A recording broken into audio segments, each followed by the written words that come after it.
su historia académica.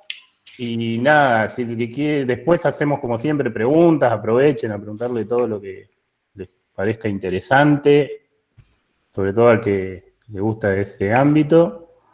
Y bueno, y así lo conocen un poco más. Y además siempre colaboró con un montón de cosas de la carrera. Es profe concursado también, así que eso también es un plus porque se presentó al concurso, es parte de staff de docentes ya que están regularizados, así que eso le aporta mucho valor a la carrera.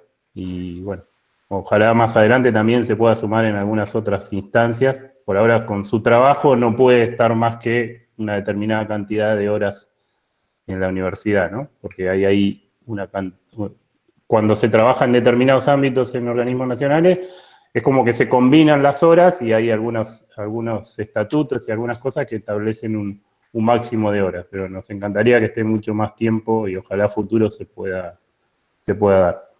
Así que bueno, gracias Sergio por estar, gracias a todos los que siempre pasan por acá a charlar un rato y nada, te dejo con la presentación.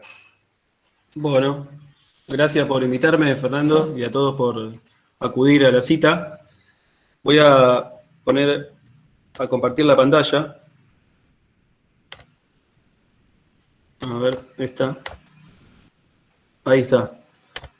Supongo que se está viendo correctamente. Sí, perfecto. Ahí está. Bueno, a ver si me puedo mover de pestaña de coso para comprobarlo. ¿Está bien? Bueno, sí, un poco por lo que relacionado a lo que contaba Fernando. Mi idea era, estuve viendo un poco las charlas de las semanas anteriores, donde los profes contaban un poco no solo lo que hacen ellos, sino también qué cosas se pueden hacer o cuáles son las opciones para hacer después de que uno termina la universidad, ya sea la tecnicatura, la licenciatura o lo que sea, y cómo uno puede seguir después en el ámbito laboral, como qué opciones tiene, ¿no? En qué puede trabajar, uno o una, ¿no? Perdón.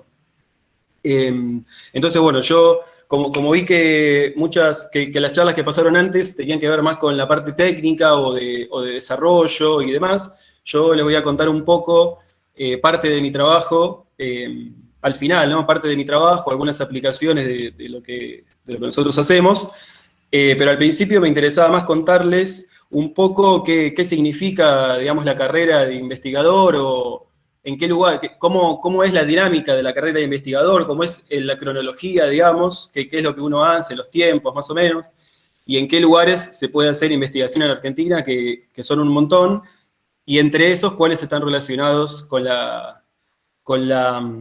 temáticas de informática, que ya les adelanto que todos, básicamente, porque por la demanda y el avance tecnológico, digamos, en cualquier ámbito en el cual ustedes se vayan a meter, hay cosas para desarrollar en la disciplina informática, ¿no? Ya sea en ciencias de la computación o lo que sea, digo, cualquiera de los conocimientos que ustedes están adquiriendo o fueron adquiriendo durante la carrera y van a seguir haciéndolo, lo pueden aplicar básicamente a cualquiera de los ámbitos que yo ahora les voy a contar. Y en todos esos lugares hay lugar para personas como ustedes que estudiaron informática, básicamente, o estudiamos, si quieren, yo soy electrónico, pero que estudiaron informática. Obviamente, es un ámbito en el cual, por si no lo dije obviamente, pero digo, por si no lo sabían, es un ámbito en el cual uno no se hace millonario, en principio, salvo que se gane el premio Nobel. Entonces, es más difícil por ahí llevar personas del área de informática que trabajan en investigación, porque en principio se gana mucho mejor en el ámbito privado, pero el ámbito académico tiene muchos otros beneficios y cosas lindas que creo que les puedo contar, por lo menos por las cuales yo elegí trabajar en investigación. Así que bueno, después del preámbulo tan extenso, arranco. Entonces, en principio les cuento un poco cómo es la carrera académica en general. Después les cuento un poco cómo fue la mía, pero les cuento un poco cómo es la carrera académica en general. Uno termina la carrera de grado, la licenciatura, por ejemplo. En general hace una tesina de licenciatura, como hablábamos con Fernando, que suele ser un trabajo, es una materia de la carrera, pero suele ser un trabajo que dura más o menos un año. Uno cuando habla de una tesis de trabajo, en general digamos, es un requisito de la tesis, como dijo Fernando hace un rato, del trabajo de tesis, que sea un aporte al estado del arte, ¿no? Que sea un aporte a la temática en la cual uno trabajó o trabaja. Obviamente, en la tesina de grado se supone que, como es una tesina de grado, y por otro lado la duración es de un año, se supone que uno trabaja sobre un tema acotado y no se espera un aporte extraordinario, distintos en la tesis de doctorado, perdón, donde luego de terminar la carrera de grado, el primer escalón, digamos, o el primer paso para empezar la carrera de investigador es hacer la tesis doctoral. La tesis doctoral, como yo les puse acá, a ver si puedo poner bueno, igual se ve el mouse, ¿no? Como yo les puse acá, tiene una duración en Argentina, por lo menos, de aproximada de 5 años, y en general lo que se hace, esto no es una obligación, digo, la duración mínima aproximada de 5 años, uno puede tardar más en hacer el doctorado. El doctorado es una carrera de la universidad, ¿no? Por ejemplo, yo hice el doctorado de la Universidad de Buenos Aires, área ingeniería. Pero digo, es una carrera que uno se inscribe en la universidad, tiene que cursar algunas materias para juntar una cantidad de créditos, que no sé, cada materia les da 5 créditos, y hay que juntar 20 créditos, por ejemplo. Puede hacer cursos, también uno por afuera, que van sumando créditos para la carrera. Digo, no tiene materias obligatorias ni nada parecido, sino que uno va proponiendo materias, las hace y va sumando, en función de la cantidad de horas que tiene la materia o el curso, va sumando créditos. En principio, acá en Argentina, la duración es de 5 años, en otros países es un poco más corta, en algunos lugares es 3, en otros lugares es 4, y muchas veces, no es obligatorio, pero muchas veces viene acompañado por una beca. Una beca, digamos, es que a uno le pagan para hacer el doctorado, básicamente. Estas becas pueden ser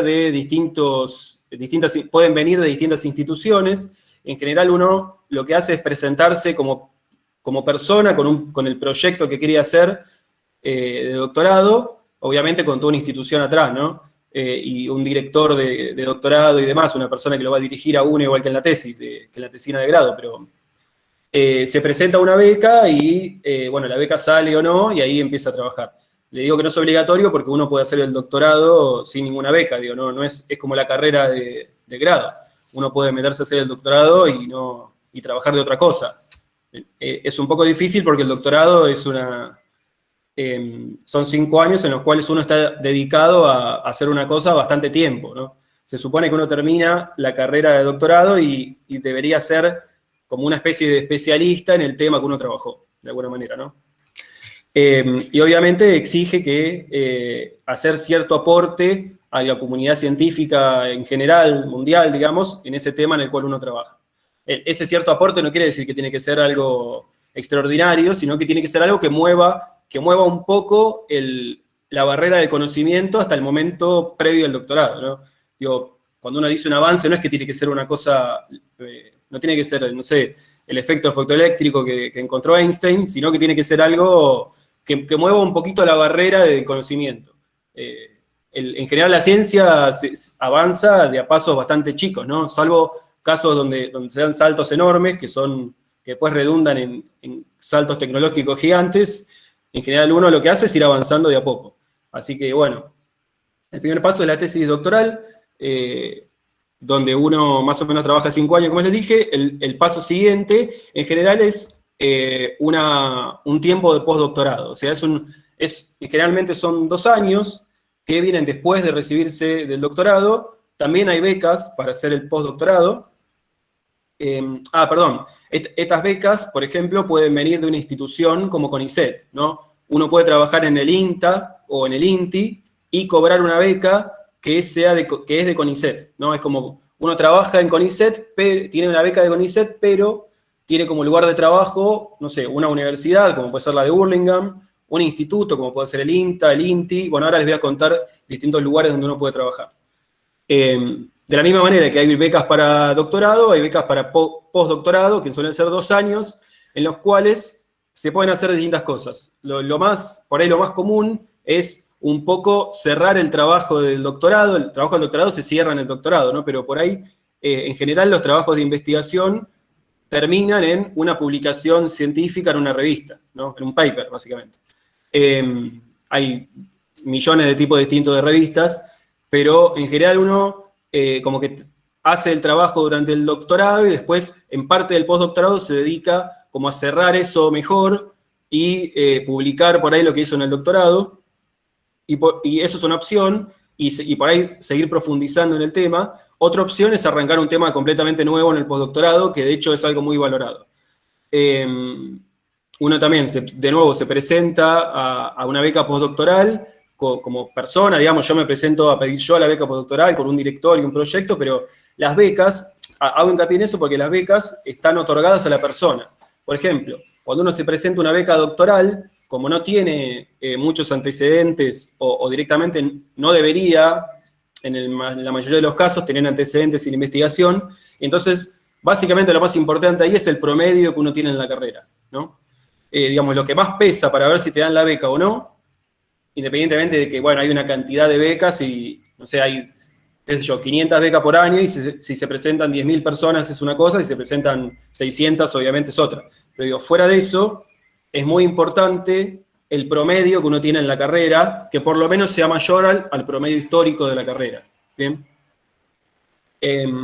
En carreras de ingeniería, de informática, computación y demás, la verdad que los promedios históricos no suelen ser muy, muy altos, porque no son carreras muy fáciles.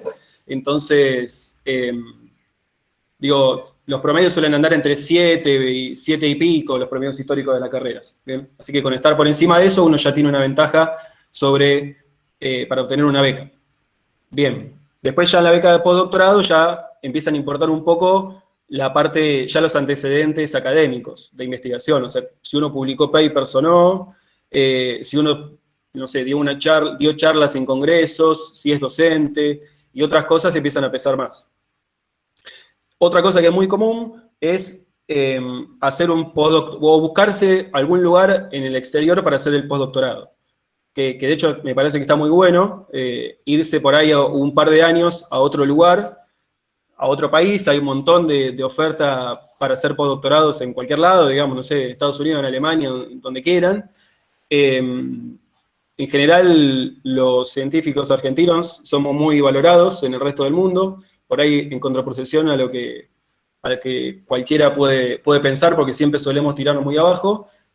Somos muy valorados en el resto del mundo porque las universidades argentinas son muy buenas, así que no digo que es fácil conseguir un postdoctorado en otro país, pero es algo que ocurre y es muy común irse esos 2 años, hacer una experiencia por ahí en otro laboratorio, en otro país, y después volver a Argentina o quedarse allá, ¿no? Digo, siguiendo, o volver a Argentina y seguir la carrera de investigador.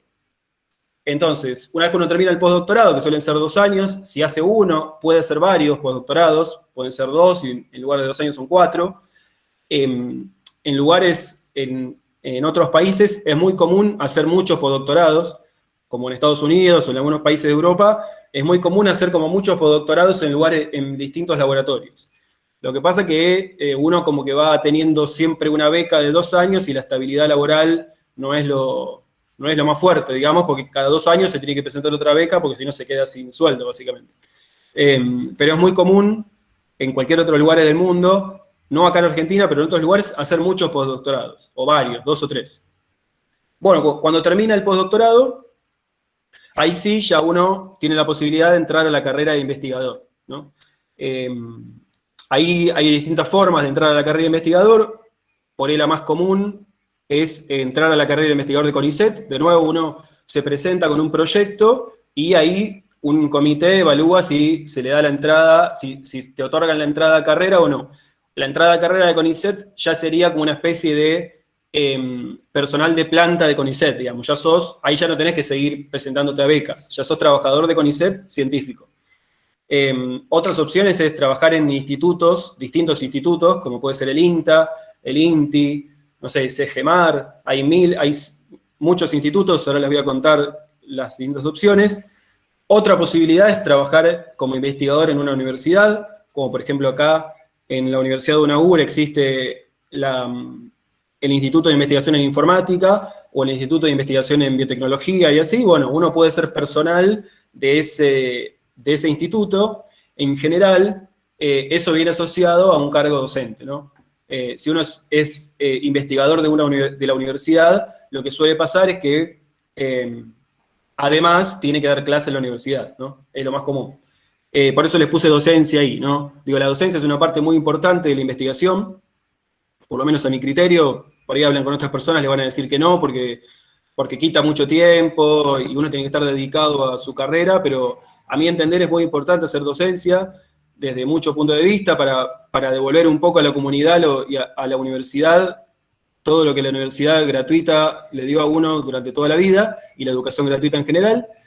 Y por otro lado, me parece que los mejores profes son los mejores profes en las materias, en las distintas materias, por lo menos a mí me pasó, son los que están trabajando en esos temas y están más en la actualidad de las cosas, ¿no? No es que se lo saben de manera teórica y nada más, no digo que eso sea malo, ¿no? Son opciones, pero digo, los profes que laburan con esas cosas y están en la actualidad de eso, para mí pueden enriquecer mucho más las clases. Así que la parte de docencia a mí me parece que junto con la carrera académica es como muy importante. Obvio, como les decía Fernando, si uno trabaja en CONICET, por ejemplo, no puede trabajar a la vez, no puede ser un docente con muchas horas en la universidad, ¿no? Hay una relación de tiempos, ¿no? Entre eso, que bueno, después lo verán. Esa es una opción. Carreras de investigador en CONICET por lo menos hay dos. Una se llama carrera de investigación y otra se llama carrera tecnológica.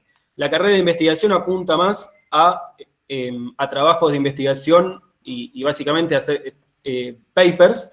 Y la carrera tecnológica es más nueva y apunta más a hacer avances desde el punto de vista tecnológico. Por ejemplo, patentes o algo así. En lugar de hacer trabajos científicos, el trabajo ese, en lugar de terminar en un paper, suele terminar en una patente, ¿no? Que muchas veces están relacionados, porque una patente también es un avance científico-tecnológico, pero es más aplicado, ¿no?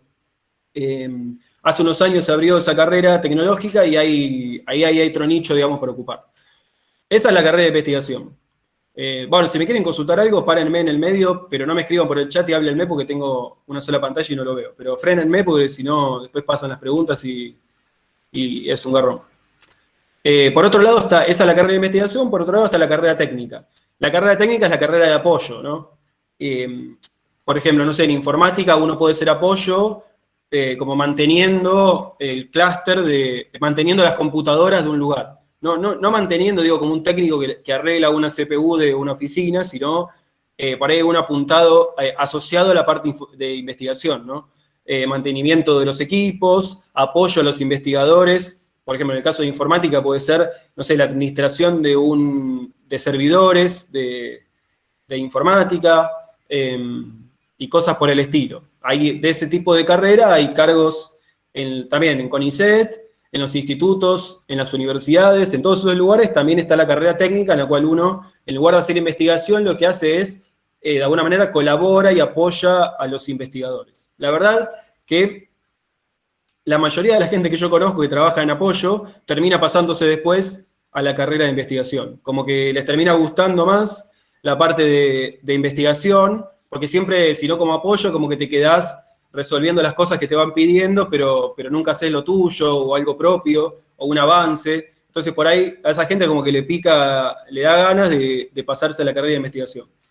Digo, mucha gente que conozco le ha pasado.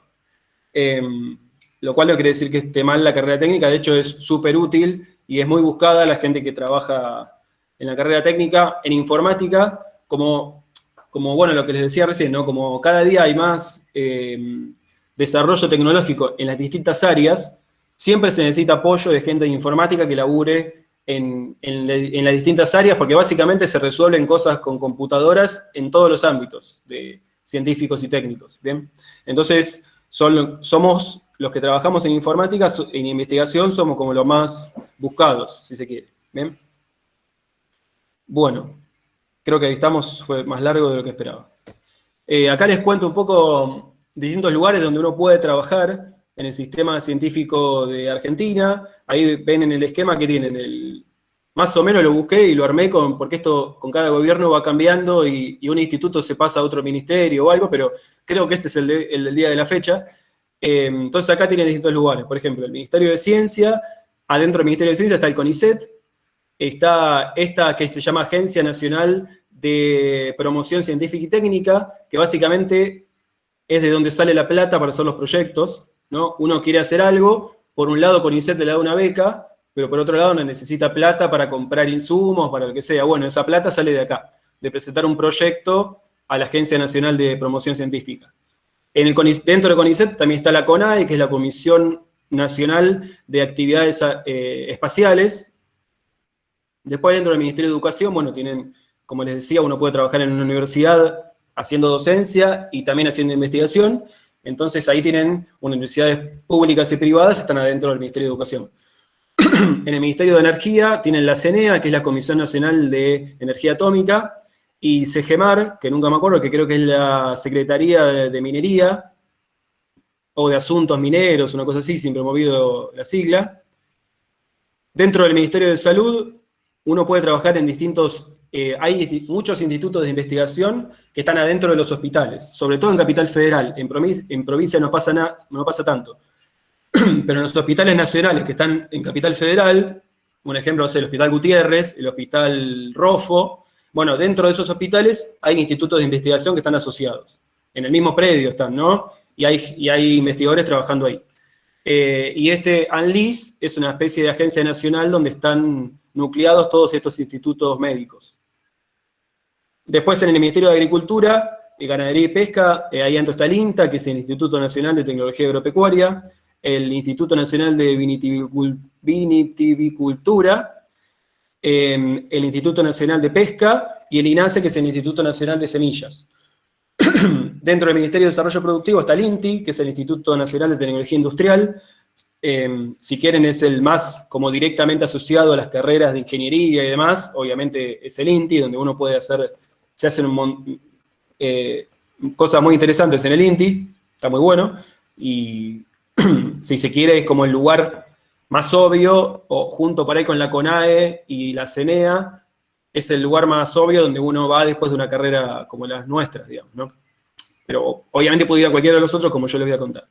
En el Ministerio de Defensa está el Centro de Investigación Tecnológica para la Defensa y el Instituto Geográfico Nacional.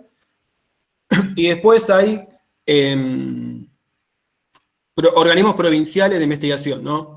Dentro de todas de cada provincia hay un instituto, hay distintos secretarías de investigación o de ciencia en las provincias, y cada una tiene institutos que están dentro de las provincias. Yo ahí no sé mucho, pero digo, yo sé que la Cava, por capital, tiene su propio Secretaría de Ciencia, la provincia de Buenos Aires tiene su Secretaría de Ciencia, y hay institutos que son provinciales. Ahí no les puedo decir mucho porque la verdad no conozco demasiado. Pero bueno, ven que hay como una oferta, digamos, de lugares a donde uno puede ir a hacer ciencia en Argentina, hay un montón, ¿no?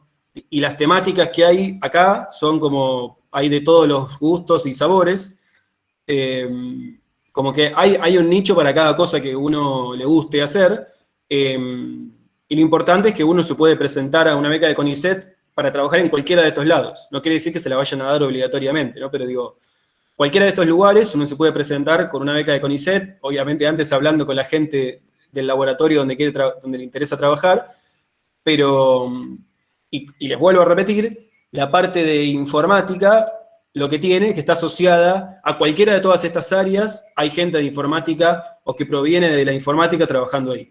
En el INTI, en la CENEA, o que algunos le dicen CONEA, yo le digo CENEA, perdón, es la de energía atómica, en la CONAE, en el INTA, en cualquiera de estos lugares hay gente trabajando en temáticas de informática o computación. Bueno, bien.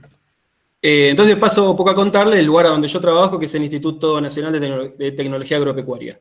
El INTA es dentro de todos los institutos nacionales, como les conté recién, todos esos, es el que tiene mayor extensión territorial en toda la Argentina.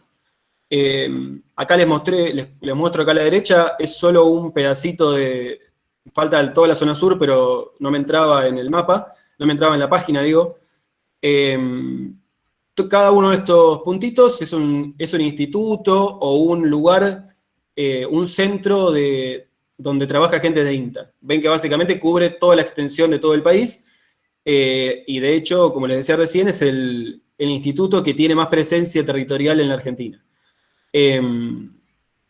Los que están en azul, en celeste o azul, disculpen, pero yo soy daltónico, estos son centros de investigación.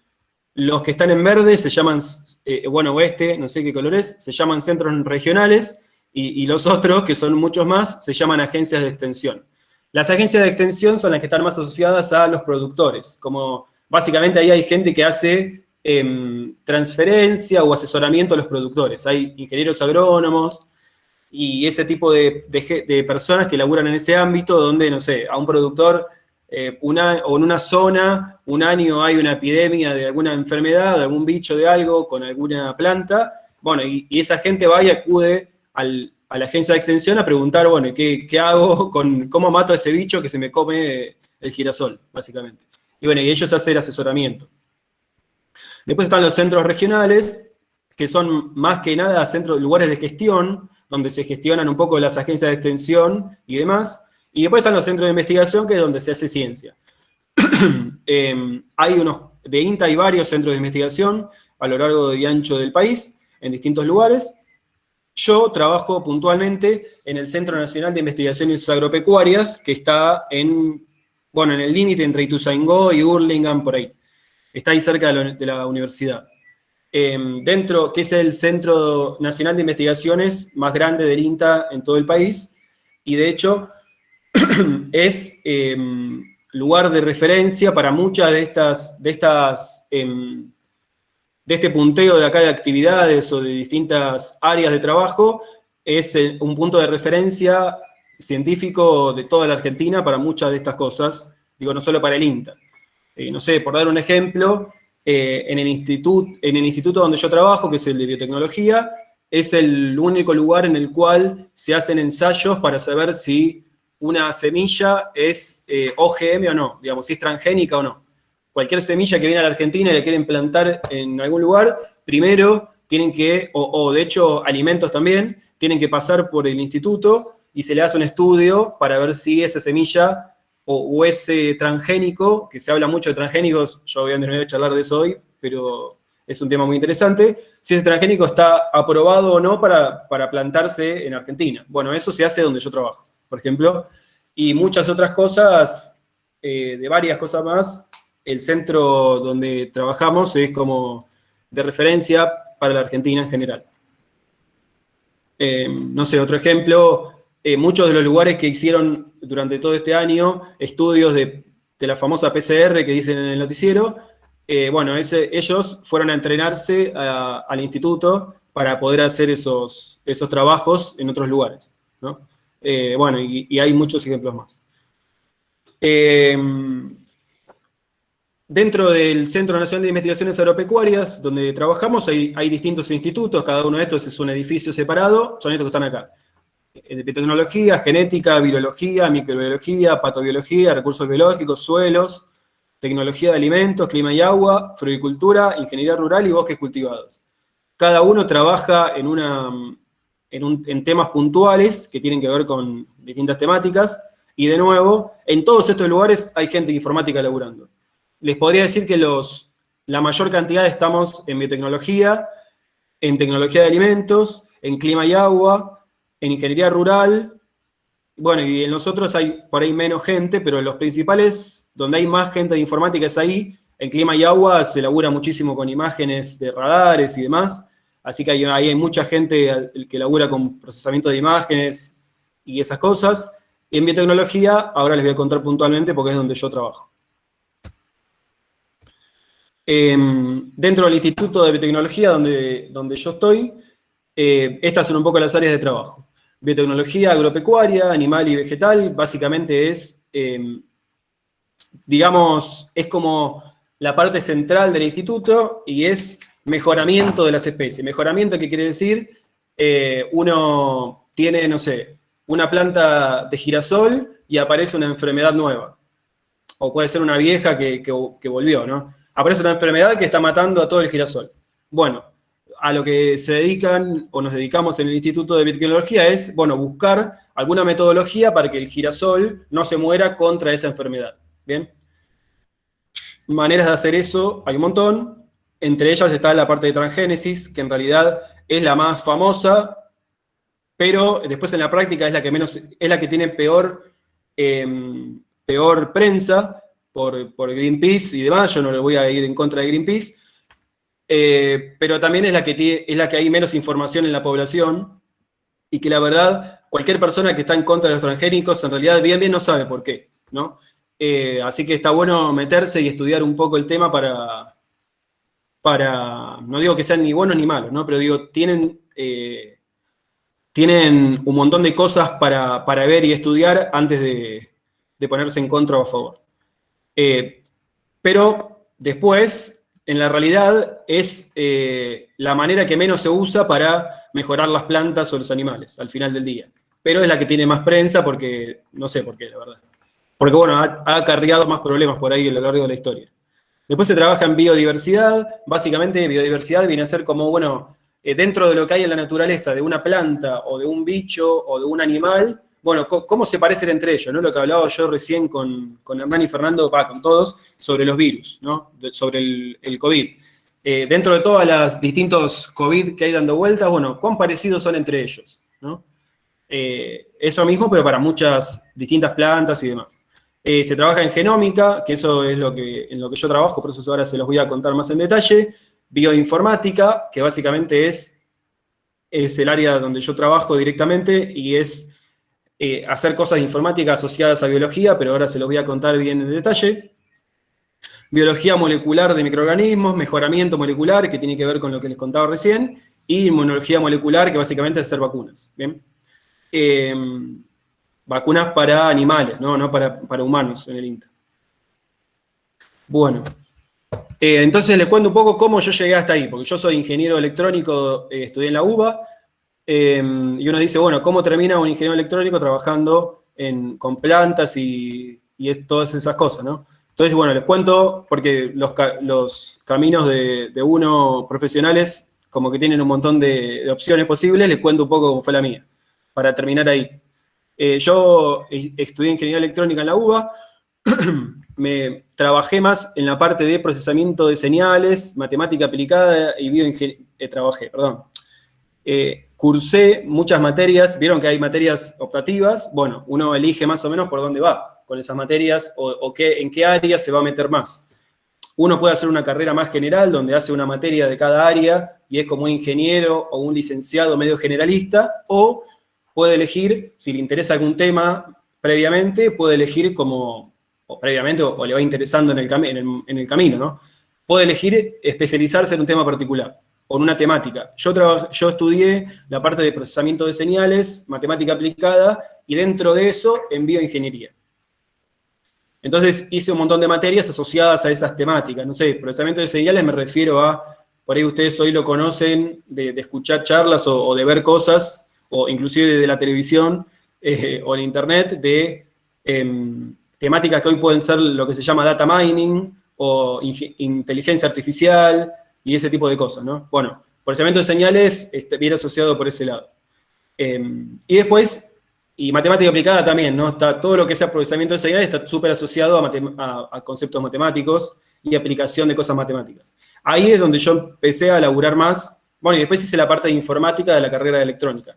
Y ahí es donde yo empecé a laburar más en implementación de este procesamiento de señales en una computadora, ¿bien?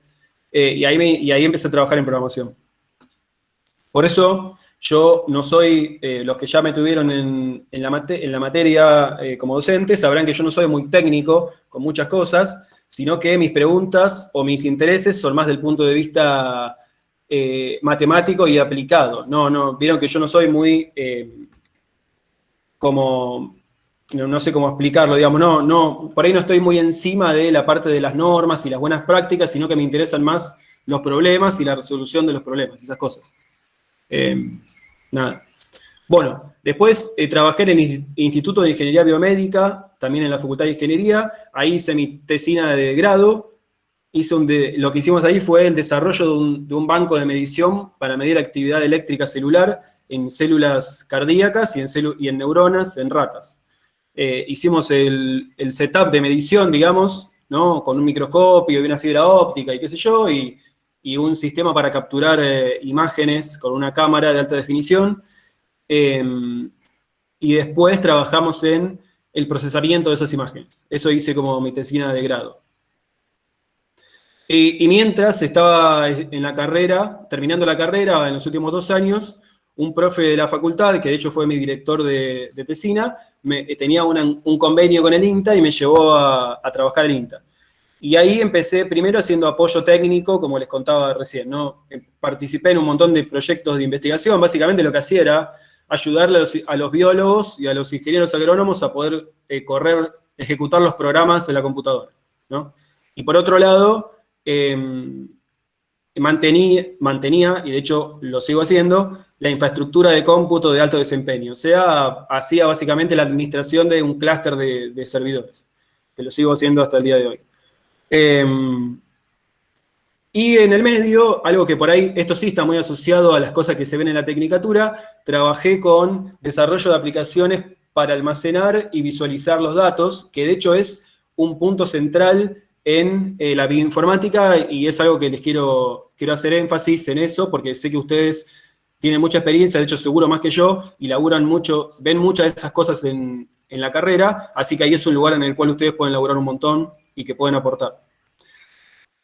Bueno, después de eso, un par de años laburé como de apoyo, pero igual en muchos proyectos también como investigando, no como investigador, porque no lo soy. Y después hice el doctorado en ingeniería, el doctorado de la UBA en ingeniería, en la Facultad de Ingeniería, y lo hice primero con una beca de CONICET y después con una beca de INTA. Por eso bien que les decía que uno puede tener becas de distintos lugares. Lo que hice en el doctorado es el desarrollo de metodologías y algoritmos para aplicaciones en bioinformática para resolver un problema puntual que ahora les voy a contar. Dije que lo hice porque ya lo terminé y lo voy a defender, si tengo suerte, el mes que viene. Así que ya debería terminar con eso. Por otro lado, bueno, yo ya soy investigador. Por más que no terminé todavía el doctorado, no voy a hacer un postdoctorado porque yo ya entré y ya soy investigador del INTA, digamos. O sea, como termine el doctorado, soy investigador de planta de INTA. En el medio de todo el proceso del doctorado tuve la oportunidad de entrar y soy personal de INTA. Bueno, es un poco el resumen de lo que yo hice hasta ahora de mi carrera. Ven que es como que uno puede ir pasando por distintos lugares, ¿no? Y este tipo de conocimiento que nosotros adquirimos en este tipo de carreras se aplica en un montón de lugares posibles. Bueno, entonces yendo un poco ya al tema de lo que yo trabajo, en lo que les quiero contar un poco es esto, ¿no? Cómo entra la informática en el universo científico, independientemente, ¿no?, de los problemas que son puramente informáticos, ¿no? En general, la parte de investigación asociada directamente a la informática es más bien de teoría de la computación, teoría de algoritmos, es la parte más matemática, si quieren, ¿no? La que está como resolviendo problemas que son de informática dura. Yo lo que les voy a contar es, bueno, cómo se aplican conceptos de computación en otros ámbitos de la ciencia, en este caso, en biología. Y algo que me interesa es que ustedes vean que un montón de las cosas que ustedes ven en la materia que yo doy, en un montón de otras materias más, se aplican directamente para resolver problemas en el área que yo trabajo y en muchas otras también, y les quiero contar eso, ¿no? Cómo se aplican esas cosas, a dónde, y cómo se usan esos conceptos. Así que aguántenme que tomo un poco de agua y seguimos. No sé qué hora es. 6 menos 5, pero está súper interesante. Si alguien quiere preguntar algo hasta acá, quiere comentar algo, creo que está muy bueno que puedan identificar espacios donde uno puede desarrollarse profesionalmente sin que necesariamente sea una software factory o una empresa que desarrolla aplicaciones o sitios web, o sea, hay espacios para un montón de cosas y además que generan valor, porque esto es algo que muchas veces discutimos y pensamos desde cuando se piensa una carrera, cuál es el perfil del egresado, qué es lo que puede hacer un egresado, y la verdad que generar valor, que es, bueno, ponerle lógica, como dice Sergio, bueno, ahora vamos a ver cómo participan los algoritmos, cómo participan soluciones donde hay que desarrollar alto nivel de computación. Bueno, eso es generar valor adicional, ¿no? No es solamente generar un software que quizás está ya modelado, sino que acá hay que intervienen otros valores. Así que está muy bueno y es un ámbito interesantísimo el de la bioinformática, por ejemplo. Sí, y está por un lado eso, como bien dice Fer, y por otro lado está esa misma rama de desarrollo de interfaces, aplicaciones, interfaces de visualización, un poco lo que contaba Carlos el otro día, de todo lo que es la ciencia de interfaz con el usuario. También hay un montón de laburo sobre eso. Bueno, ahora se los cuento en el medio, pero digo, de eso también hay un montón de laburo para hacer en la parte científica. Porque, bueno, ahora les voy a contar el porqué, no me quiero mezclar, pero sí, estoy completamente de acuerdo. A veces no son cosas, sino depende en lo cual uno trabaje. Si uno trabaja en cosas que son muy aplicadas, de ciencia aplicada, siempre está la dicotomía entre ciencia básica y ciencia aplicada. Lo que sería la parte de informática, digamos, dura, que yo les comentaba recién, muchas veces asociadas a la matemática y a problemas concretos, pero informáticos y para ir a algoritmia. Ese tipo de cosas es ciencia básica en general, ¿no? Uno no va a ver una aplicación directa de eso, aunque por ahí sí, ¿no? Porque por ahí uno está trabajando en un tema que uno hace ciencia básica, pero tiene una aplicación directa en un problema concreto, que por ahí otra persona agarra lo que uno desarrolló y lo aplica a ese concepto directamente en un problema concreto. A lo que voy con esto es que por ahí uno no ve directamente el fruto de el avance científico que uno hace o del cual uno participa, no lo ve directamente plasmado en un problema concreto, porque la ciencia es una construcción colectiva del sistema científico en general. Entonces, son partecitas que se van resolviendo de problemas muy específicos en distintos lugares, que todo ese conjunto lleva a una solución de un problema general. Y con el avance del tiempo y la tecnología, la verdad es que los problemas son cada vez los que quedan por resolver son los más difíciles de todos. Como me dijo un profe una vez en la facultad, un profe de una materia como procesamiento de señales, que el tipo es un grosso, para mí es muy bueno, fue decano de la Facultad de Ingeniería de la Universidad de Buenos Aires, y el tipo labura en la parte de matemática y también en informática. El tipo me dijo, mirá, si vos querés resolver problemas que se resuelven linealmente, digo, dedicate a otra cosa, porque todo eso ya están resueltos hace 500 años. Los problemas que nos quedan para resolver son los más difíciles que conocemos hasta ahora.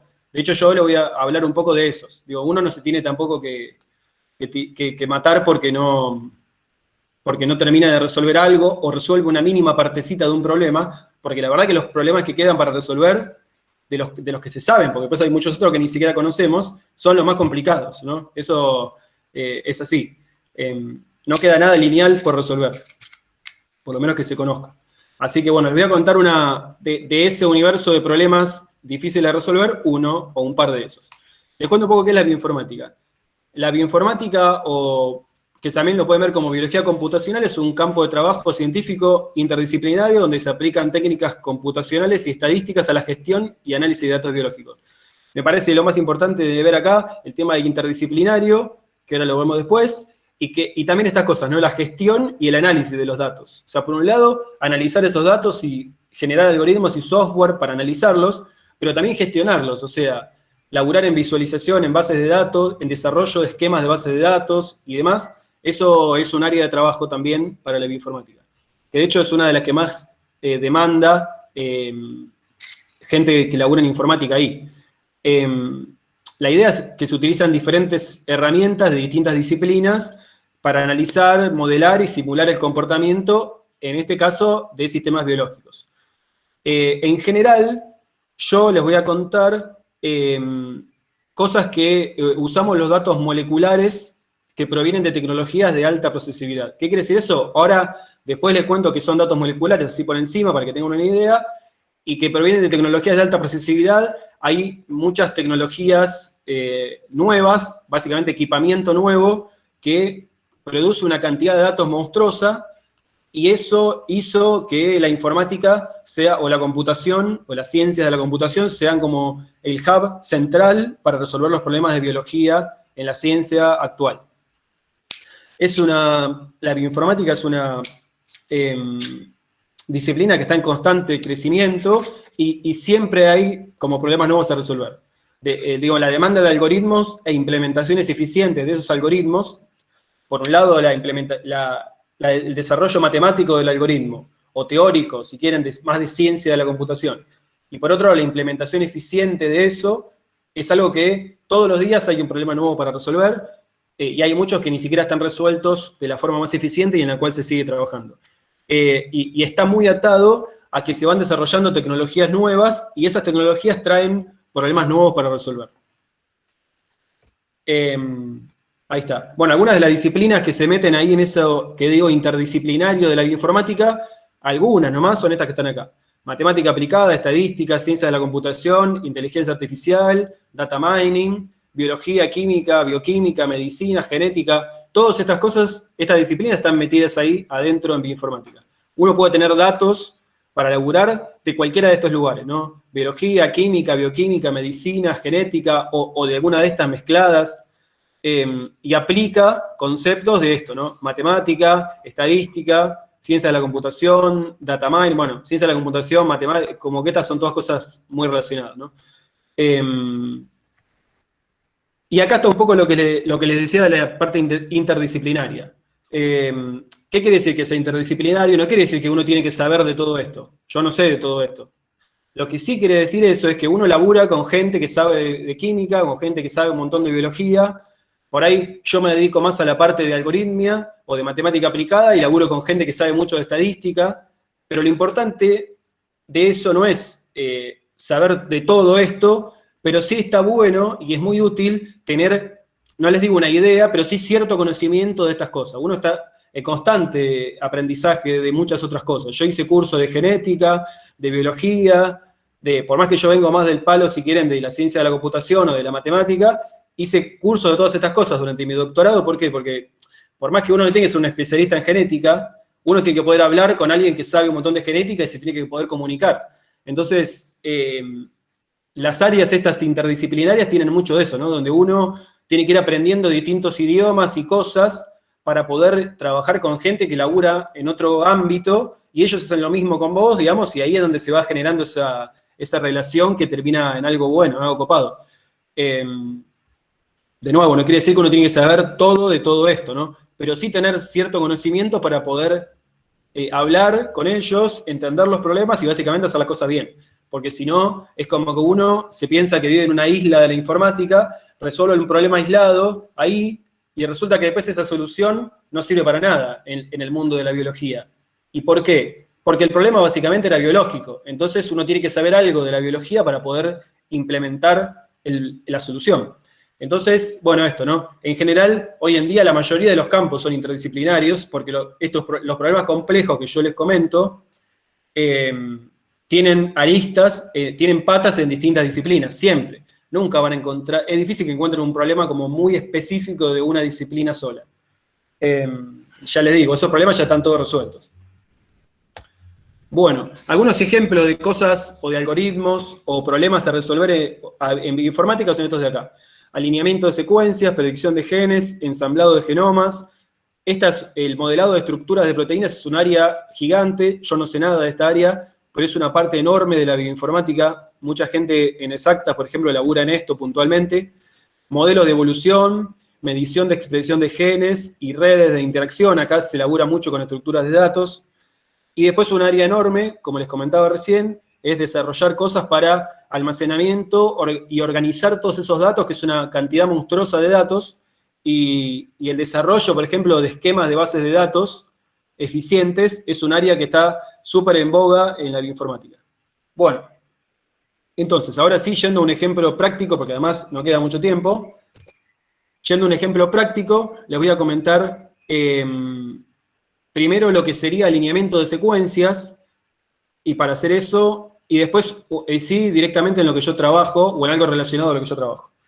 Y básicamente la idea que les voy a contar es, bueno, ¿qué cosas ustedes aprendieron o van a aprender en la carrera que yo, o la gente que labura conmigo, o en otros lugares, digamos, que aporta la temática, usa directamente para resolver los problemas? Digo, no, esto no es algo de otro mundo, y tampoco lo que ustedes aprenden, digo, como de alguna manera para que ustedes vean que lo que ustedes aprenden en la facultad no es algo que dice, bueno, más o menos y ya está, no, sino que tiene una aplicación directa en el mundo real, fuera de lo técnico, ¿no?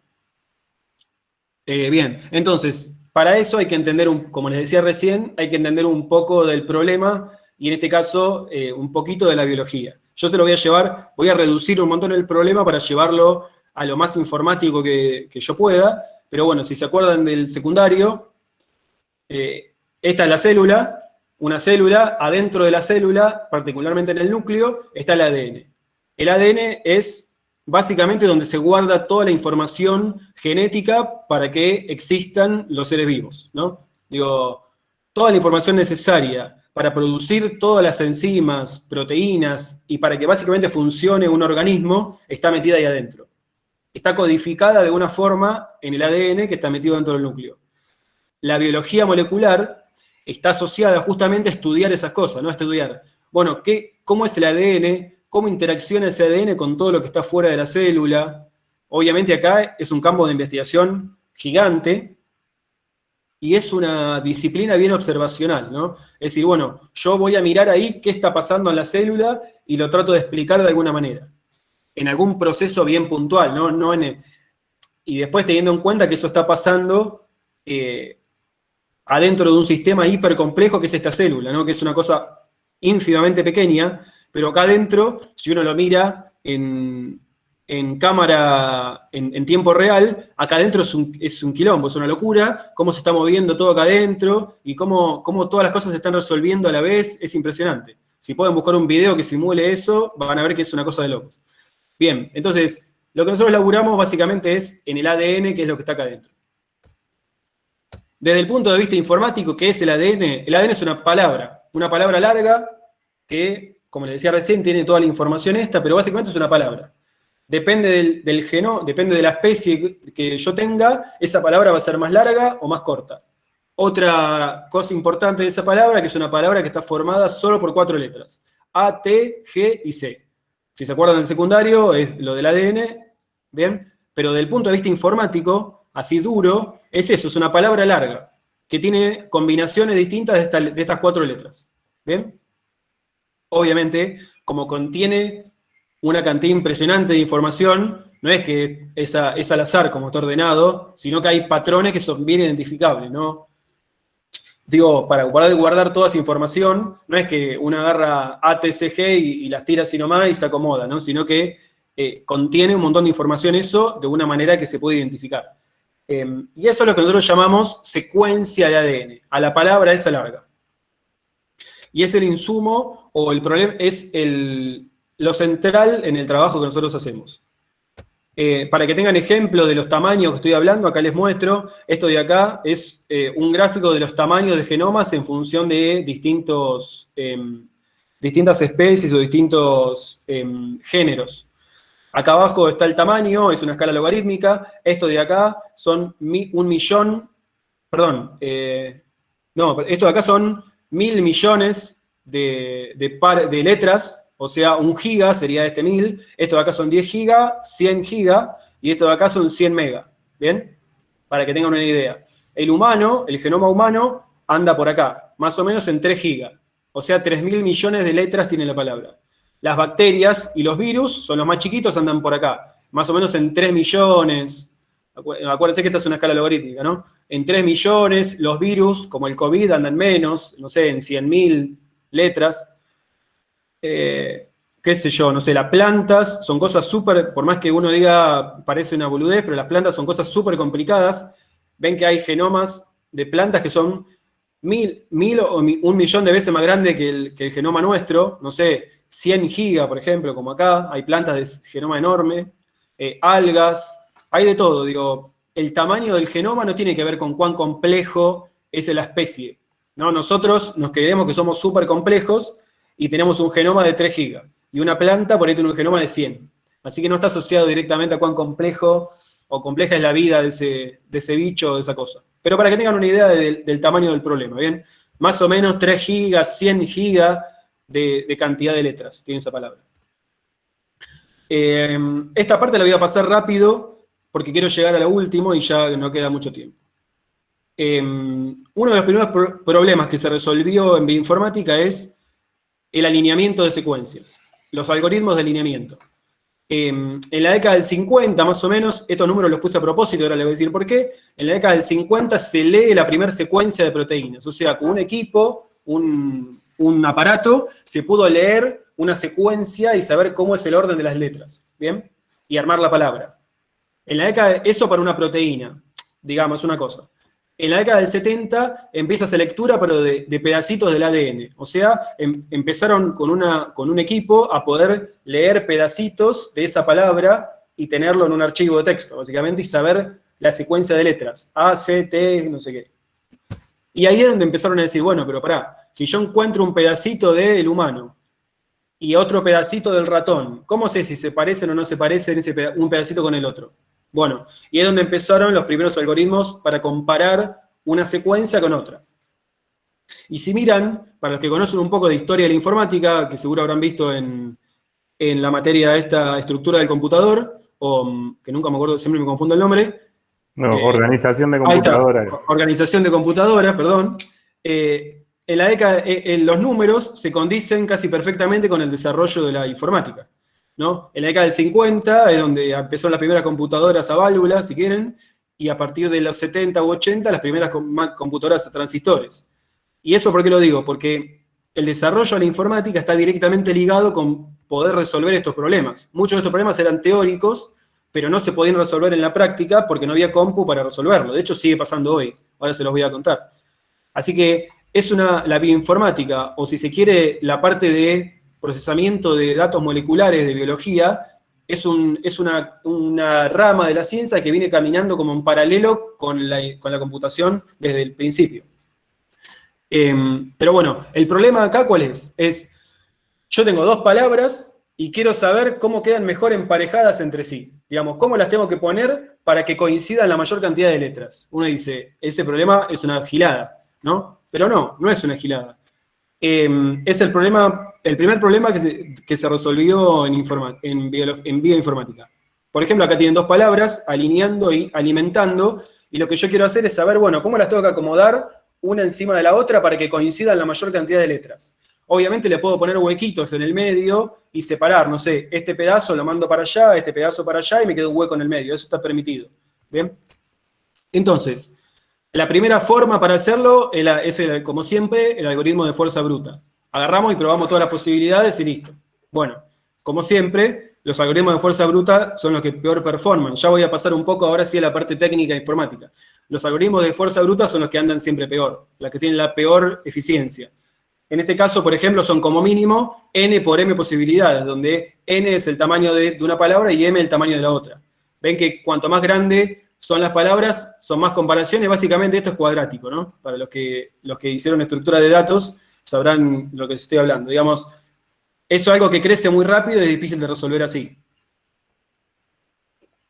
Entonces, ¿cómo se laburó para resolver esto? Bueno, se usó una solución de programación dinámica.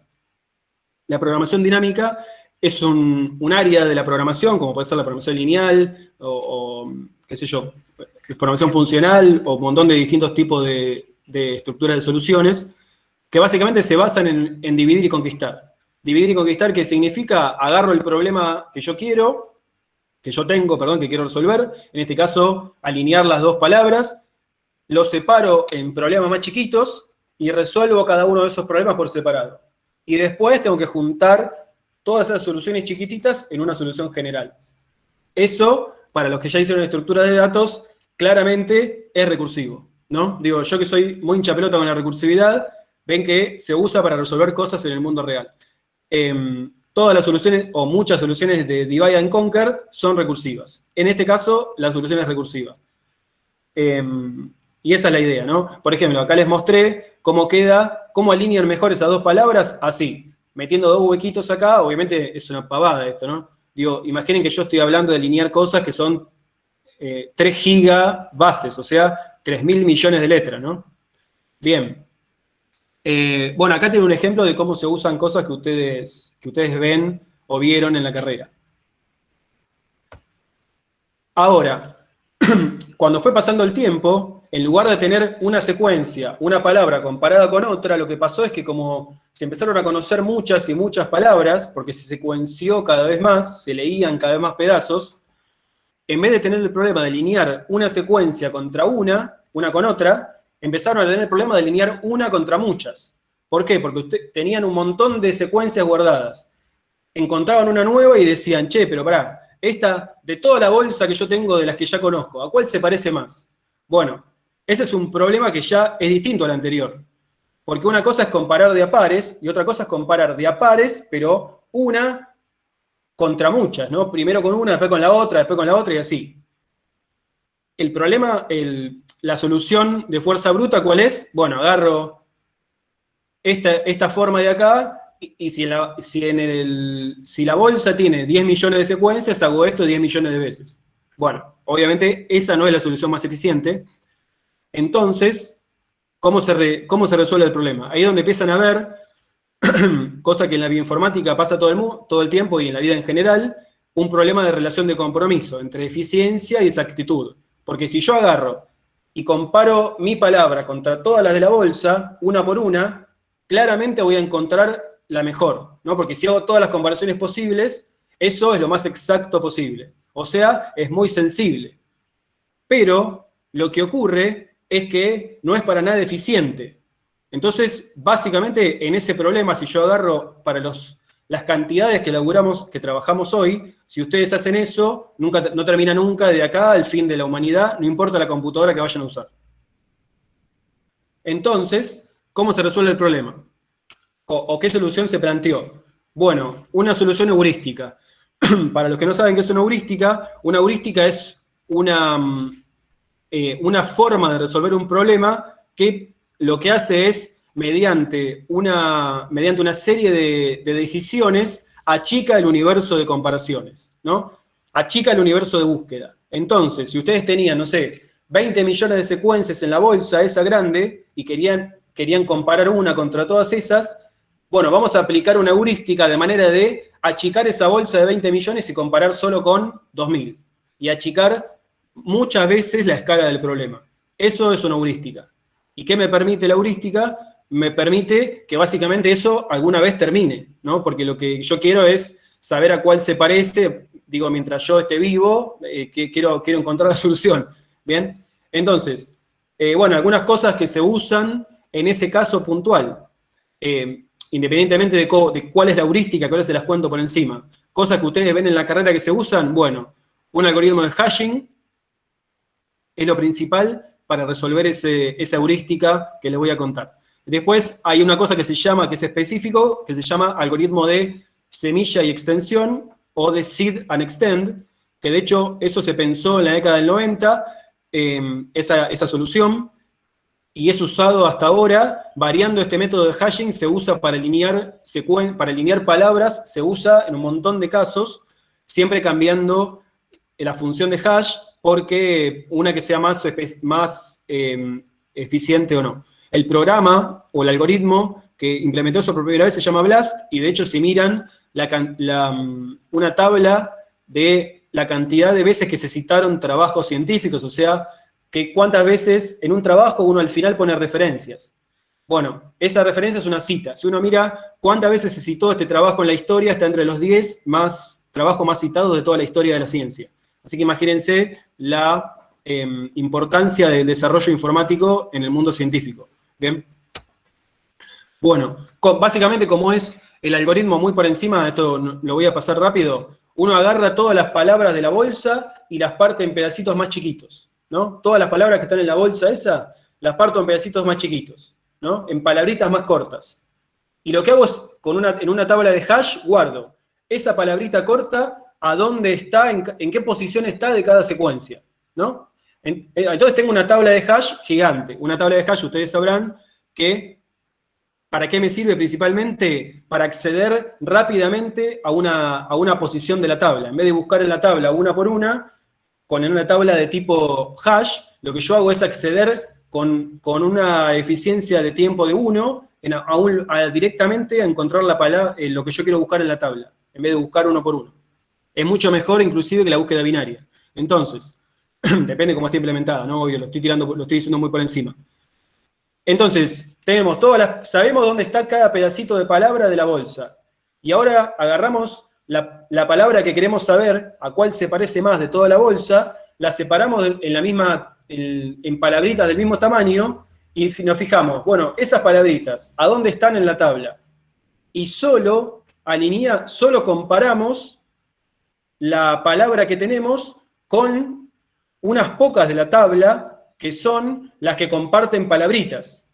Las que no comparten palabras ni siquiera las pruebo, ni siquiera comparo una palabra con otra, las que no comparten pedacitos. Y ahí es donde está la heurística. Eso me achica un montón el universo, porque en vez de comparar con todas, comparo solo con las que comparten unos pedacitos. Eso me achica un montón el problema y es lo que permite que se pueda resolver, y ahí está la heurística.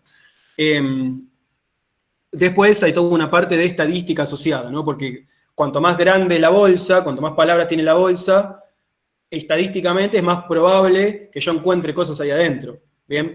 Esto otro ámbito en la parte estadística. Pero bueno, así se resuelve el problema. Después, una vez que yo me digo, bueno, mi palabra tiene un pedacito acá que es igual a otro pedacito que está en la tabla. Ahí sí, agarro las dos palabras y me fijo cómo alinean mejor. Y eso se hace con el algoritmo que vimos antes, el de dividir y conquistar. ¿Bien? Pero achiqué un montón el universo del problema. El universo de soluciones, perdón. Bien. Esto, bueno, ya termino. Ya voy rápido y termino. Porque les quiero contar lo que yo hago. A partir de la década del 2000, en vez de leer, hubo un salto tecnológico gigante, y en vez de leer pedacitos del genoma, se empezó a poder leer el genoma entero. ¿Bien? De una forma que yo les voy a contar. Por ejemplo, los primeros genomas que se generaron fueron estos tres: el de Arabidopsis, que es una plantita que se parece tipo un diente de león, ¿vieron ese que tiene la florcita amarilla? O una, ¿cómo se llama esto? Tipo una selga, no, una selga no, como una chicoria, una cosa así. Drosophila melanogaster, que es la mosca de la fruta, y el genoma humano, porque bueno, somos los más capos del mundo y queremos conocer el nuestro también. También está entre los primeros. Entonces, lo que pasó ahí, cuando se pudo empezar a leer todas las palabras del ADN enteras, es que se generaron un montón de problemas en la parte computacional. Primero, hubo una brecha de desarrollo enorme entre la cantidad enorme de datos que se generaron biológicos y cómo se podían resolver en la informática. Hubo un salto, una brecha enorme. Ahora les voy a mostrar un gráfico y van a ver cuán grande fue.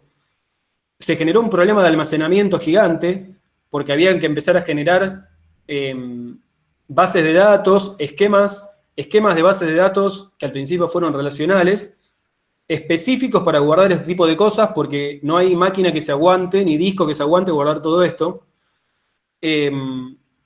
Y también implementar interfaces de acceso. De hecho, hay 3 centros en el mundo, uno en Estados Unidos, uno en Europa y uno en Japón, que tienen una cantidad de almacenamiento monstruoso y guardan todos estos datos que se generan todo el tiempo de la parte molecular, ¿no? de ADN, de información de ADN, porque es muy difícil guardar por el volumen de datos. Ahora les tiro un par de ejemplos.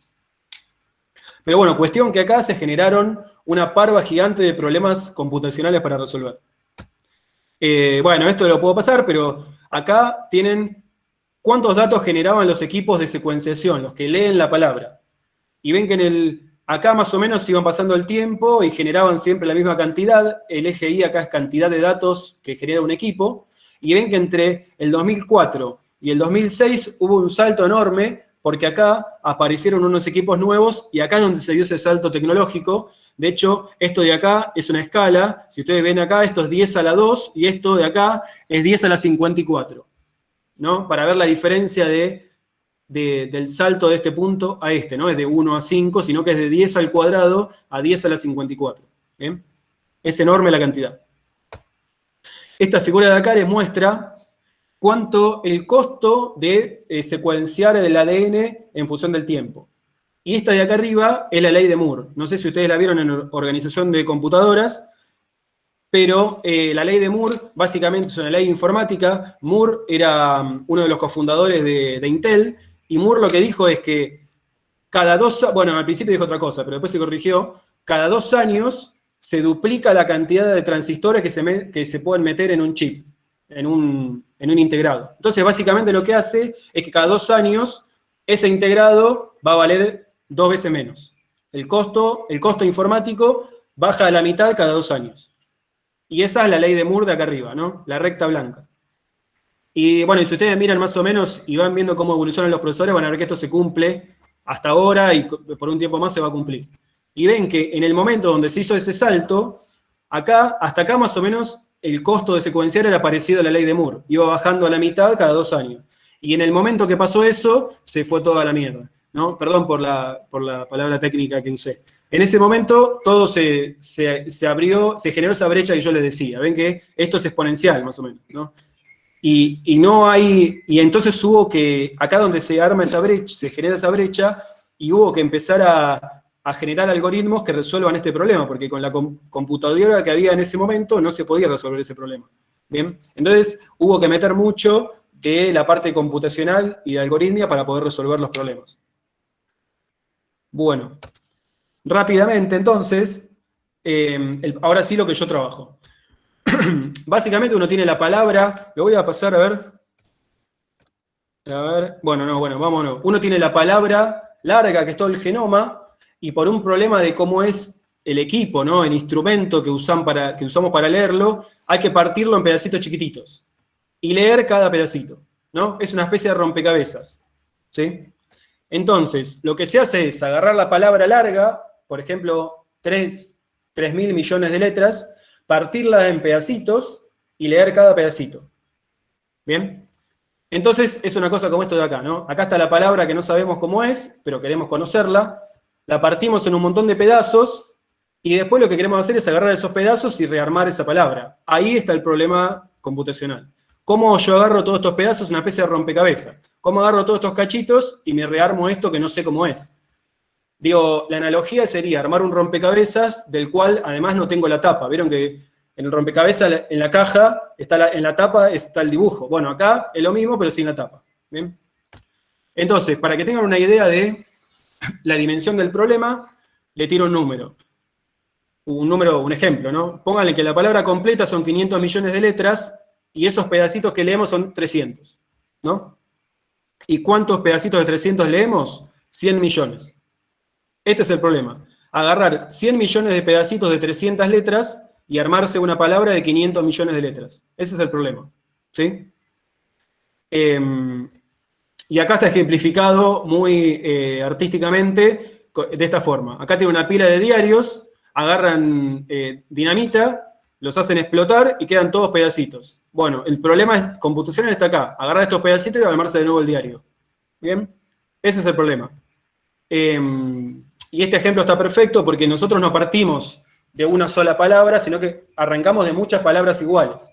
Tenemos muchas palabras, las partimos todas, las leemos por pedacitos, que sería como agarrar el cachito de papel, y después queremos armarnos la palabra de nuevo de 500 millones de letras. ¿Bien? Ese es el problema. ¿Qué es lo que suponemos como idea central para poder resolver? Ese problema se llama ensamblado, en genómica se llama ensamblado, ¿y qué es lo que vamos a suponer? Bueno, que 2 pedacitos del diario, que vienen de la misma página, se parecen un poquito entre sí, ¿no? Digamos, llevado el problema del diario. En este caso, llevado el problema de la palabra, 2 pedacitos que sacamos de la palabra, ¿no? De la palabra grande, 2 cachitos que vienen del mismo lugar, acá, que vienen del mismo lugar, entre sí se van a parecer. Entonces los puedo empezar a comparar. Ahí es donde empieza de nuevo el alineamiento de 2 pedacitos, lo que les conté antes. Entonces, ¿cómo podemos hacer? Podemos hacer esto, ¿no? Póngale que esta es la palabra grande. Tenemos este pedazo leído y por otro lado este pedazo leído. Bueno, si nosotros alineamos este con este, nos podemos armar el otro, ¿ven? Esto es lo que hacemos en el proceso de ensamblado, nada más que son 100 millones de pedazos de 300 letras. Este problema se puede modelar usando un problema informático que se llama la superpalabra común de menor longitud, o en inglés Shortest Common Superstring Problem, que es un problema NP completo. Un problema NP completo, básicamente, es un conjunto. Los problemas NP completos son los problemas más difíciles de resolver. Como yo les puse acá, son problemas NP porque no tienen una solución en tiempo polinomial. Si ustedes se acuerdan de estructuras de datos, hablamos de soluciones que eran lineales o cuadráticas o logarítmicas en eficiencia. ¿Se acuerdan de complejidad algorítmica? Bueno, todos esos son polinomiales. Los problemas NP completos no se les conoce una solución polinomial. Perdón, los problemas NP podrían tener una solución polinomial. Los problemas NP completos ni siquiera se conoce que la tengan. Digamos, a los NP se supone que hay una solución, pero no se conoce el algoritmo. A los NP completos ni siquiera se conoce que haya una solución polinomial. ¿Bien? O sea que son soluciones que básicamente son exponenciales, son las peores de todas. ¿Por qué? Porque para los problemas NP completos, la única solución es la de fuerza bruta, la única solución que se conoce. Digamos, comparar todo con todo, en este caso, y listo. Es la única solución posible que se conoce para ese tipo de problemas. Hay un montón de problemas NP completos, y de hecho, es uno de los ámbitos de investigación centrales del día de hoy de la computación. Resolver los problemas NP completos y toda la teoría que está relacionada con los problemas NP. Bueno, nada, eso, son los más difíciles de resolver. Pero bueno, son los que quedan, como les dije. Bueno, de distintas formas de resolver el ensamblado. Esto sí ya es lo último, voy rápido. Una forma es la de fuerza bruta, ¿no? Ahora se la voy a contar. Otro algoritmo se llama solapamiento, esquema, consenso, que sería overlap, layout y consensus en inglés. Y otra metodología implementa unos grafos que se llaman grafos de De Bruijn. Les voy a comentar cada una de estas por encima cómo son. ¿Qué ideas usan de lo que ustedes saben? El de fuerza bruta es el greedy, digamos, es el más obvio. Agarro todos los fragmentos, todos los pedacitos, todas las palabritas cortitas de 300, las comparo todas contra todas, de a 2. De entre todas esas, digo, bueno, ¿cuál es la que mejor alinea con otra? Estas dos. Bueno, listo. Entonces, de esas dos me armo esto de acá, ¿no? Entre esas dos me armo una más larga. Y después agarro esa más larga, la vuelvo a meter a la bolsa y las alineo de nuevo, las comparo contra todas. Y eso lo hago hasta que me queda una sola palabra. Esa es la solución más obvia. Y obviamente eso no termina nunca, porque es exponencialmente, porque crece exponencialmente con la cantidad de palabras. Entonces, no es una buena solución. Si tengo poquitas palabras, sí, si no, no. Las soluciones que vienen usan grafos. ¿Qué es un grafo? Rápidamente, un grafo es una estructura que se parece a una red, que son un conjunto de nodos con uniones, ¿no? Básicamente, un grafo es esto, ¿no? Nodos con aristas o flechas que lo unen, ¿sí? Un área, los grafos, otra vez, como recién, son un área de estudio actual de la informática o de la computación. Se trabaja mucho en encontrar recorridos del grafo, ¿no? Maneras de pasar por todos los nodos o por todas las aristas del grafo. ¿Cómo encontrar un algoritmo que haga eso lo más eficiente posible? ¿Sí? Es un área de trabajo actual de la informática. Entonces vamos a usar algoritmos, vamos a ver algoritmos que usan un grafo para resolver el problema del ensamblado, de armarse la palabra. Una solución posible es el de este algoritmo solapamiento, esquema, consenso, que básicamente lo que hace es, una sola vez, compara todas con todas, de a dos, ¿no?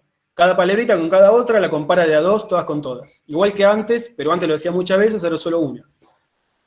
De esa comparación armamos un grafo que se llama grafo de alineamientos. Y después tenemos que buscar un recorrido hamiltoniano de ese grafo. Un recorrido hamiltoniano básicamente es un recorrido que pasa una vez por cada nodo del grafo. Solo una vez, ¿no? Es un algoritmo que, de alguna manera, solo de entre todos los nodos del grafo, lo recorre de una manera que pasa solo una vez por cada nodo.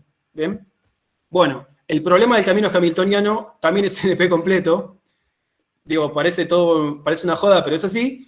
Bueno, y después se hace otro paso más. Básicamente es una cosa así, en un esquema, ¿no? Primero se comparan todas las palabritas con todas, cada flechita que es una palabrita. Se comparan todas las palabras con todas, y después, si esta palabra alinea con esta, la palabra sería un nodo del grafo, y la conexión es un alineamiento. Entonces ven que quedan conectadas las que se compararon bien entre sí. Las que son parecidas quedan conectadas en el grafo. Y después hay que armarse la palabra recorriendo este grafo y pasando por todas las palabritas. Ese es el recorrido hamiltoniano. El problema del recorrido hamiltoniano es que es NP completo. Por eso, esto bueno, y que además hay que alinearlas todas con todas, que también es re costoso, computacionalmente, como les dije recién. Entonces, para pocas secuencias, para pocas palabras esto anda, pero para la cantidad de palabras de que hoy trabajamos, como 100 millones, ya no anda. Entonces, porque además usa mucha RAM.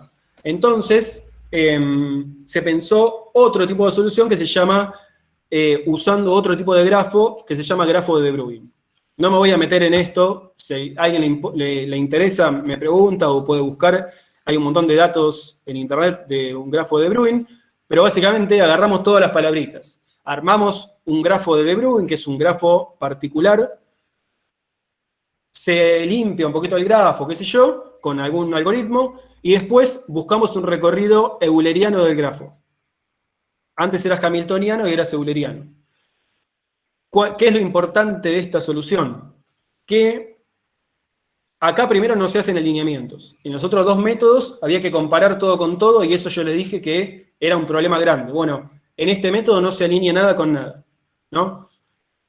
Y por otro lado, esto es factible computacionalmente porque el recorrido euleriano no es NP completo, sino que de hecho, mucho mejor, hay algoritmos que son, que pueden encontrar el recorrido euleriano en tiempo lineal. Perdón, no le dije.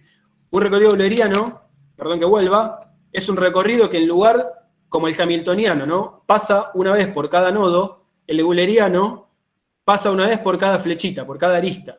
Es distinto, no hace falta que pase por todos los nodos, tiene que pasar por todas las aristas. El hamiltoniano tiene que pasar por todos los nodos, no hace falta que pase por todas las aristas. ¿Bien? Es la diferencia.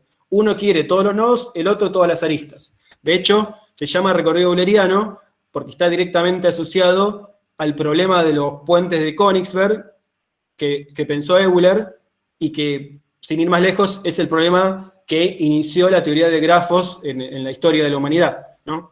El tipo quería saber, resolver un problemita ahí, supongo que lo conocerán, si no lo pueden buscar.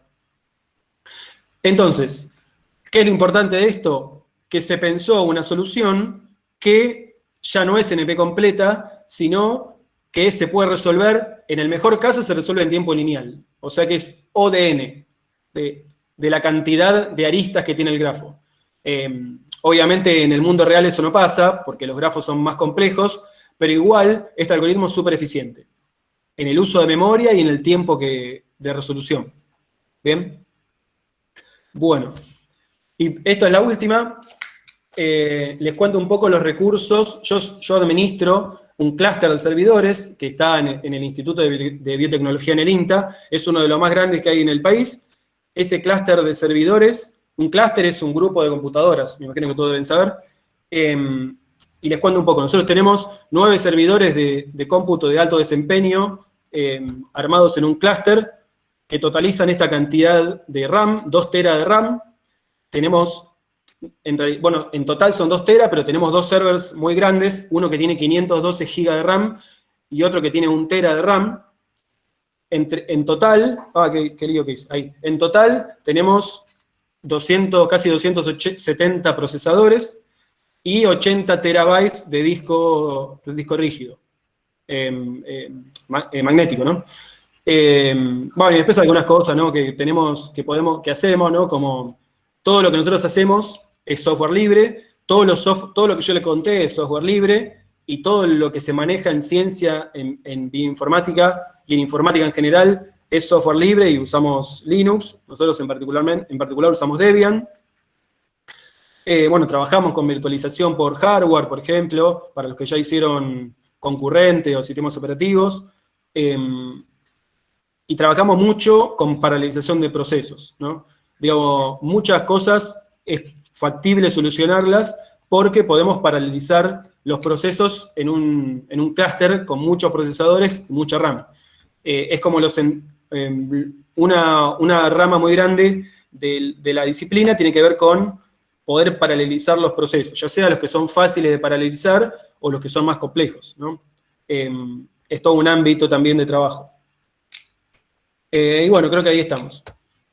No sé. Mira, me quedé sorprendido con el clúster. Hay más de uno me parece que se estaba viendo y dice cómo estaría bueno jugar algún jueguito con ese clúster. Bueno, no para jugar. Bueno, yo en un momento pensé en ponerme a minar bitcoins. Claro, exactamente. Hace un montón, y la verdad que dormí, porque después la capacidad de cómputo necesaria para minar un bitcoin se escaló un montón y ahora ya no nos sirve, pero tampoco era éticamente correcto. No. Pero la verdad que hubiese estado bueno. Al principio sí, ahora ya cuesta más. Ahora ya hay máquinas dedicadas para minar bitcoin. Sí. Aparte, muchos cuestionan que dice que casi sale como la energía que gastás. Sí, además. Sí. Bueno, sí, espectacular. ¿Alguien tiene alguna pregunta? Un montón de cosas que estuvo comentando ahí también las ven en una materia que nosotros llamamos algoritmo, que es de la licenciatura. Todo lo que ven ahí, todo lo que nombraste de NP completo y la O, que es la función de cálculo de la complejidad de un algoritmo, es parte de una de las materias. Y grafos, grafos en estructura de datos a veces no se alcanza a completar mucho, después en algoritmo lo ven. Claro, sí, es un tema bien, el tema de NP completo es un tema como bien de la parte matemática, porque es casi una idea, ¿no? Claro. De la complejidad algorítmica, tiene mucho que ver con qué problema se puede resolver en una máquina de Turing, o no, determinista o no. Digo, es como bien teórico de la computación, por eso ahí está perfecto que esté el algoritmo. Sí. Y en algunas pruebas, ¿cuántos tiempos está llevando, digamos, secuenciar algún... La secuenciación, bueno, depende de qué, obviamente depende del bicho o de la especie que vaya a secuenciar, pero la corrida de los equipos depende del tamaño, pero puede llegar a tardar un día en algunos, para armarse una bacteria, ponele, y por ahí para un genoma humano, ponele que tarde una semana. La generación de los datos. Después el procesamiento informático de eso, por lo menos en la parte del ensamblado, depende de la cantidad digo, obviamente hay un montón de complejidades que yo no comenté acá, ¿no? Pero en función de la cantidad de datos, también se puede tardar una semana, 2 semanas, digamos, corriendo la máquina para poder armarse la palabra. Y el objetivo, por ejemplo, en cuanto a las comparaciones, tiene que ver para detectar diferencias para saber en qué parte del genoma falla, o vos podés, a partir de eso, detectar enfermedades. Sí, el problema de comparar, bueno, el problema de comparar cosas es como que nosotros los humanos nos encanta comparar cosas, ¿no? Digo, todo el tiempo. Pero bueno, acá, en este caso, la comparación de las palabras o de las secuencias, sí, están asociadas a un montón de cosas. Una, yo no lo dije acá, pero el problema central de la comparación no es qué palabra se parece más a otra, así nomás, sino que esa comparación tiene que tener un sentido biológico. Claro. Es cuál se parece más a otra biológicamente hablando. Y eso está muy asociado a la evolución. ¿Sí? Los que se acuerdan del secundario, las cosas que se parecen más en realidad son las que están evolutivamente más cercanas. No sé, un gen del humano con un gen del mono, el mismo gen del humano con el del mono tiene que alinear mejor que ese mismo gen del humano con el que está en una planta o en otro animal, digamos, más lejano. Sirve para inferir ese tipo de relaciones también, además de ver las diferencias y 1000 cosas más. Y en tu tesis de doctorado, además de la teoría, de toda esta parte de los grafos y de la aplicación a este problema, ¿también hay algo de implementación? En mi trabajo de tesis, bueno, yo trabajé en un problema que es el mismo, pero porque este problema, no tengo que estar resuelto, el del genoma, pero más o menos hay muchas soluciones. Yo voy a dejar de presentar. Yo en mi trabajo trabajé en un problema que es parecido, pero un poquito más difícil, porque además son muchas palabras que se parecen muchas entre sí, pero son más cortitas. Y sí, implementamos, yo en realidad lo que hice fue tratar de mejorar algunos de los algoritmos que ya estaban disponibles, y lo que implementamos fueron soluciones por encima de los algoritmos, ¿no? Como... bueno, esa fue la idea original, digamos, ¿no? Implementar soluciones que usen algunas de las ideas que están disponibles, de las que ya están implementadas, porque la verdad es que hay muchas distintas implementaciones de estos algoritmos dando vueltas, un montón. Pero lo que yo hice fue estudiar las falencias y las cosas buenas de cada uno para meter un paso por encima para poder mezclar eso de alguna manera. Y que tarde menos tiempo, finalmente, digamos, o que sea más eficiente en la solución. Sí, en realidad es que sea más exacto en la solución. Exacto. Yo lo que buscaba es que, digamos, uno porque tiene hay un error, hay una medición de error o... Claro, uno lo que busca es rearmar esa palabra. Yo lo que buscaba en mi trabajo es que la palabra que uno rearma sea lo más parecida a la original. Digamos, ese era mi objetivo. No tanto que sea eficiente desde el punto de vista computacional, obviamente sí, porque quiero que termine, pero no era mi objetivo central, sino que mi objetivo estaba más asociado a la exactitud de la solución. Bien. Bueno, ¿alguien tiene alguna pregunta para Sergio? Quedaron así como agotados mentalmente de tanta computación, pero está bueno ver todo lo que hay atrás de esto, ¿no? Sí, yo tengo ganas de, bueno, ahora cuando termine el doctorado, que ya terminé, y cuando lo defienda, tengo ganas de empezar con mis propios proyectos, digamos, Claro. y siempre tuve la idea de hacer cosas en colaboración con la facultad. Seguramente voy a empezar a trabajar en otra cosa, o en distintas cosas que tengo dando vueltas, pero digo, como para el que le interese, elaborar en cosas así, hacer su tesis de grado en algo así, o lo que sea, bueno, podemos charlar en hacer cosas en colaboración con la facultad. Y sí, aprovechando también que la universidad tiene la carrera de biotecnología, es interesante también. Sí, hay convenios entre la universidad y el INTA. Y nosotros siempre estamos buscando gente que se interese en laburar en esto, y sobre todo de la parte de informática. Porque es lo más difícil, es traer gente de informática a trabajar acá, por el tema de la plata y por muchas cosas, ¿no? Pero, bueno, no me metí yo en eso, tampoco es algo que a mí me interesa mucho, pero es como otro, digo, la ciencia, el mundo de la ciencia comparada con el mundo del trabajo en una industria es muy distinto, ¿no? Digo, en la ciencia no digo que no existe la presión laboral de terminar con las cosas y demás, pero es diferente, porque uno trabaja no relajado, porque muchas veces hay tiempos para terminar las cosas que son como bien fijos, ¿no? Pero uno trabaja como para terminar algo, generar una solución que redunda directamente en la carrera académica, ¿no? En mejorar tu propia carrera académica. Como que si yo no termino el doctorado no puedo seguir avanzando, ¿no? No es como que alguien viene y te impone que hagas una cosa, sino que tiene que ver mucho con tu propio, como que el trabajo tiene que ver con tu propio desarrollo como persona, si querés, además de como ser humano, qué sé yo.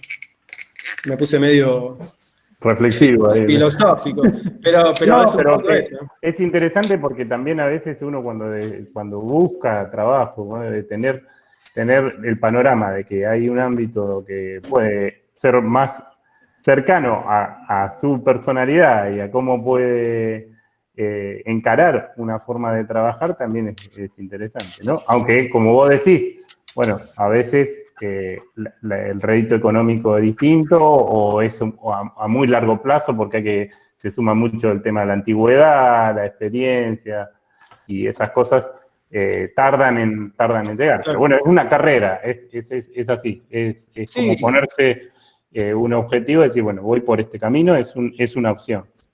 Sí, tiene mucho que ver también con lo que uno está, con lo que uno quiere hacer en la vida, digo, ¿no? Como que hay, es una sola vez, digo, ¿no? Yo, digamos, mi finalidad de la vida no es tener mucha plata. Entonces, nada, no, como que eso no me mueve, entonces, mi finalidad es tener la suficiente como para no morirme, digamos, pero no juntar mucha, entonces, perdón, tampoco es que uno se muere de hambre haciendo ciencia, ¿no? No quiero aclarar eso, ¿no? Digo, no se hace millonario, pero tampoco se muere de hambre, es un punto intermedio donde uno puede vivir bien, digamos, ¿no? Pero, nada, por un lado no tiene una presión como constante, que por ahí yo trabajé en el ámbito privado y yo no me llevaba muy bien con todas esas cosas, ni tiene toda esa presión o cierta como exceso de formalidad que a mí medio que no me atrae mucho. Por otro lado, nada, tiene sus pros y sus contras, ¿no? Digo, esto de que hablamos de rédito económico, lo del tiempo que decía Fernando, que tiene mucha razón, y por otro lado, por ahí al principio tenés cierta, no inestabilidad, pero tenés estos tiempos, ¿no? Si uno tiene una beca doctoral que dura 5 años, no tiene trabajo de acá, igual no, nadie tiene trabajo de acá hasta la muerte, pero digo, tiene fecha de vencimiento, sabe que a los 5 años termina. Claro. Y después se agarra una beca postdoctoral que son 2 años, y sabe que a los 2 años termina, y eso Sí, y hay que estar muy, muy informado, hay que estar buscando siempre también. O sea, todo este tema de las becas a veces parece como muy lejano, pero si uno empieza a buscar, aparecen muchas opciones. Lo que pasa es que hay que estar ahí, ¿no? Es algo que hay que hacerlo, hay que digamos, dedicarle tiempo. Es parte del esfuerzo de ese camino que uno elige. Sí, yo les tiré la opción de CONICET porque es la más, donde hay más becas siempre y es la más conocida, pero sí, después hay becas de distintas universidades, fundaciones. En Argentina no está muy asociado la investigación a la parte, hay poco de transferencia, no hay tanto de transferencia al sistema privado. Digo, la relación público-privada en Argentina no es muy, se trató de hacer, pero no es muy fluida. En otros países uno puede conseguirse becas que son, digo, yo no estoy para nada promocionando que se vayan a otro lado, pero está bueno para crecer como profesional y como persona. Pero en otros lugares del mundo las becas están más asociadas no tanto a la persona, sino al lugar de trabajo, ¿no? Por ahí el laboratorio tiene una beca y se la da a alguien, entonces uno se presenta a una entrevista y te da la beca directamente. No es que pasa por como CONICET, no pasa por un consejo que te evalúa, sino que tiene más que ver con que vos te entrevistás con alguien, el tipo mira tipa mira tu currículum, le parece y nada, y ahí estás. Digo, claro. Son distintas formas. Sí, son distintos modelos. Bueno, bárbaro, Sergio. Gracias porque fue muy esclarecedor en algunas cosas. Digamos, se aprende de todo esto mucho y se ve forma de aplicar la informática, que es lo que estamos buscando, ¿no? Ver cómo aplicarlo en distintos ámbitos. ¿Pregunta? ¿Alguno quiere decir algo? Si no, saludamos y nos vamos despidiendo. El martes que viene está Alan, que es profesor de Introducción a la Programación, y en Introducción a la Programación se trabaja con una herramienta que se llama Gofton y él participa en el equipo que desarrolla Gofton, así que va a contar un poco lo que hacen atrás de eso, ¿no? Cómo hacen para que funcione un poco. Bueno, gracias, Sergio.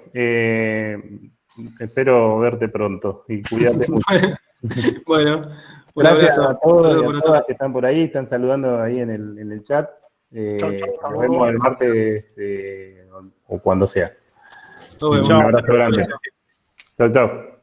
Chau, chau.